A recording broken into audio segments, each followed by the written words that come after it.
Some frightening moments for people on board a British Airways jet tonight when it caught fire on a runway. Investigators say the plane was preparing to take off from McCarran International Airport in Las Vegas, but the plane's left engine suddenly caught fire, sending flames and smoke into the air. Investigators say the 172 people on the plane had to escape by using emergency slides. They say 2 people were taken to the hospital for minor injuries. Firefighters aren't sure what caused the engine fire. New tonight, a new playground has been dedicated to the memory of a Central Kentucky mother and daughter who police say were murdered. The playground was dedicated at Bardstown Elementary, where Kathy Netherland taught. Police found her and 16-year-old daughter Samantha dead in their Nelson County home last year. Family members say the playground is a perfect way to remember Kathy and Samantha. It's so hard sometimes to separate Kathy's life from what happened to her, and we try hard as a family to remember the good and not the bad, and this is something that puts the focus back where it should be, on her. Police have still not made any arrests for the murders. Family members are offering a $50,000 reward in the case. New tonight, a man faces charges in an unusual identity theft case. Richmond police say they noticed 32-year-old Travis Tipton in a parked car outside an East Main Street business in the middle of the night. Police say they asked for his driver's license, but instead police say he gave them his cousin's license to hide his identity. But police say it turned out Tipton's cousin had a warrant, so they arrested Tipton. But once at the jail, police say they found out Tipton's real identity. They say he had some warrants of his own. Tonight, Lexington firefighters are trying to figure out what caused a fire that badly damaged a house. The fire started this afternoon in a home on Sugar Bush Trail near Hayes Boulevard. Firefighters say the house has extensive damage and the exterior of a neighboring house was also damaged. They think the fire started in a garage. Firefighters say the homeowner was taken to the hospital as a precaution. The homeowner also says her dog escaped during the fire and hasn't been seen since. She shared this picture of the dog, a black border collie named Milo. New tonight, hundreds of people preparing to welcome visitors to Lexington for the Breeders' Cup, gathering to talk about that big event. The official Breeders' Cup kickoff for frontline hospitality staff and volunteers was held at Keeneland. More than 300 people attended. Organizers say they have an important job during the Breeders' Cup. Well, we want to make sure that we're doing everything we can to welcome people with a warm Lexington greeting and make them feel like that we're so thrilled to have them in the horse capital of the world. And the Breeders' Cup will be held October 30th and 31st. It's the first time the event has been held at Keeneland, and a lot of us looking forward to that. It's going to be a big day. Yeah, but it'll be here before we know it. That's right. For sure. Kim Davis is released from jail on the day a huge rally is held in her honor. Details plus what's next coming up. Former UK basketball player Rex Chapman has agreed to a plea deal in a theft case against him. And Stephen Colbert takes over the Late Show on CBS tonight. We have a preview of his opening night. Tracking, alerting, protecting. WKYT News starts now with breaking news. Good evening to you. We are tracking the investigation into a deadly crash on Interstate 75 in southern Kentucky. The coroner's office tells us 1 person has been killed. The crash happened within the last few hours in the southbound lanes of Interstate 75 near mile marker 63. That's just north of the Renfro Valley exit. Now, moments ago, state police told us the victim is 33-year-old Kevin Savage of London. Monique Blair is at the scene with the breaking details. Kentucky State Police tell me around 9 o'clock Tuesday night, a driver was traveling southbound out here on Interstate 75 in Rockcastle County near mile marker 63 when that driver struck a cable barrier and overturned, landing his car inside the median. That driver was pronounced dead on the scene. We do know the driver was an adult male, and we're told Kentucky State Police and several other agencies were out here for about an hour and a half surveying the scene. Traffic on both sides of the highway was slow until about 10:30 Tuesday night when the scene was cleared. A Kentucky State Police trooper tells me an accident reconstruction team will not be out here at the scene because it was a single vehicle accident. In Rockcastle County, Monique Blair, WKYT. And again, the victim's name is Kevin Savage. Police tell us he was not wearing a seatbelt. Tonight, she's out of jail and back with her family. A federal judge lifted a contempt of court order against Rowan County Clerk Kim Davis. It came after Davis spent 5 days in the Carter County Detention Center. When she walked out of the jail with her attorneys and Republican presidential candidate Mike Huckabee, she was greeted by a large crowd of supporters. Judge David Bunning released Davis from jail today, saying her office is complying with his order to issue marriage licenses. But Davis's lawyers won't say if she'll follow the judge's order not to interfere. So now attention is turning back to the Rowan County Clerk's office. Garrett Weimer has our top story. We don't know if Kim Davis will be back here at the Rowan County Courthouse when the clerk's office opens at 8 a.m., but we do know she's expected to be back sometime this week now that she's out of jail.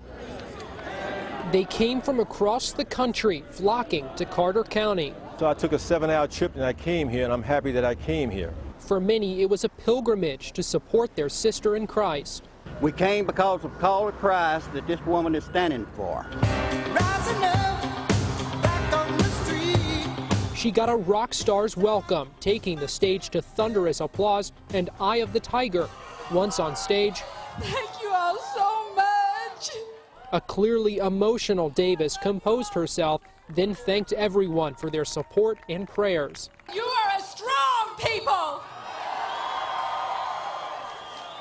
We serve a living God who knows exactly where each and every one of us is at. Just keep on pressing. Don't let down, because he is here. And he's worthy, he's worthy. I am willing to spend the next 8 years in the White House leading this country, but I want you to know I'm willing to spend the next 8 years in jail, but I'm not willing to spend one day under the tyranny of people who believe they can take our freedom and conscience away. Even now that Davis is out of jail, her supporters say the fight for which she stands, religious liberty, is far from over. As for what that means when she's back inside her office here, we'll have to wait and see. In Rowan County, Garrett Weimer, WKYT. The Associated Press talked to Davis's mother, Jean Bailey, at today's rally. Bailey spent 37 years as Rowan County clerk before her daughter was elected last year. She said if faced with the same decision on marriage licenses, she probably would have retired. But Bailey said Davis is too young to retire, and she supports her daughter's decision. Also tonight, Billboard magazine reports the band Survivor did not give permission for rally organizers to use Eye of the Tiger. Before the federal judge ordered Davis to jail last week, protesters had been gathering outside the Rowan County Courthouse. It was quiet there today after Davis was released from jail. Tonight, the Rowan County Judge Executive and one of the couples who had been trying to get a marriage license told us it's time for the county to move on. They hope that Kim Davis follows the judge's order and allows her office to continue issuing marriage licenses. I'm hoping she does. I'd like to see, not that y'all aren't nice to be around, but I would like to see this thing over with and let's move forward. There's lots of things I'd like to be doing in this county besides answering reporters every day. It's going to be kind of mixed feelings, you know. It's not going to be this happy memory that we have. It's going to be, we're going to look back and see that it was a struggle, but, you know, at least we fought for it, and I think it's worth fighting for. David Moore says he and his partner received a marriage license Friday after Davis turned them away multiple times. Governor Beshear again said today that he would not call a special legislative session to deal with the marriage license issues. He said it would be a waste of taxpayer money since all but 3 of Kentucky's county clerks are complying with the law.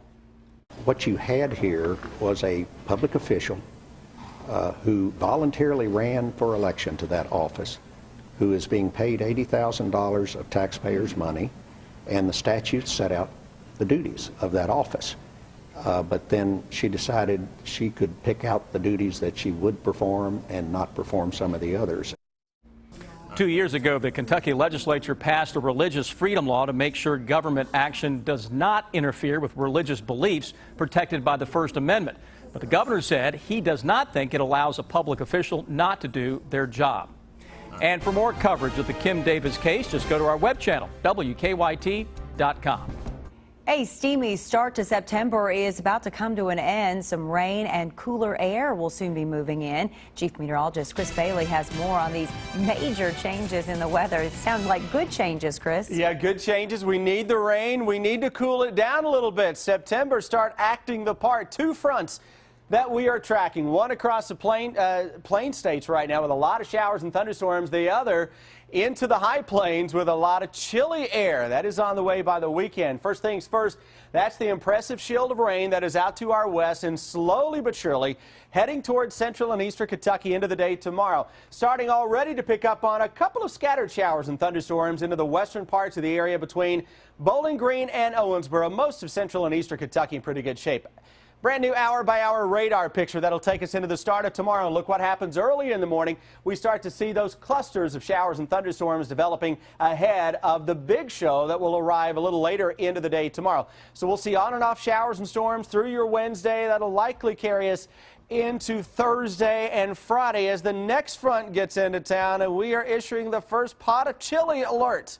Heading into the upcoming weekend, guys, a new hour-by-hour forecast with and I mean very chilly air trying to push in for the weekend. Wait until you see those numbers in 10 minutes.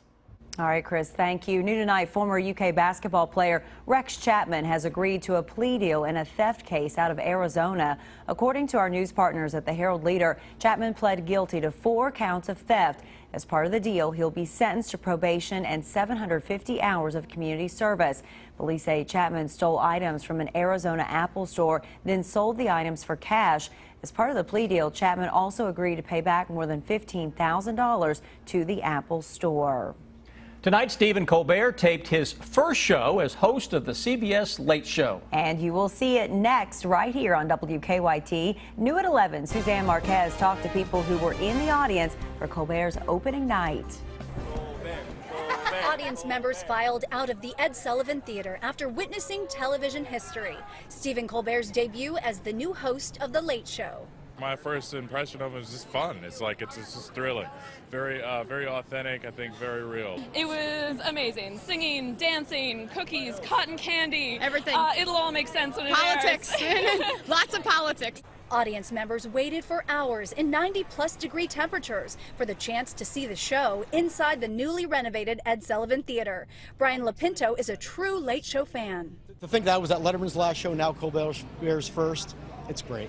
Colbert arrived at the theater earlier in the day, as did his first guests, George Clooney and Republican presidential candidate Jeb Bush. The premiere audience was a friendly one for Colbert. Many in the crowd said they are longtime fans. It's just amazing to see him and how smart he is, how funny he is. It was great. There's parts of him from the old side, but then there's this more mature, still goofy, mind you. This new Colbert as well that I really like. If the fans we spoke with are any indication, The Late Show with Stephen Colbert is already a hit. Suzanne Marquez, CBS News, New York. Once again, you'll be able to watch The Late Show with Stephen Colbert beginning at 11:35 right after WKYT News at 11.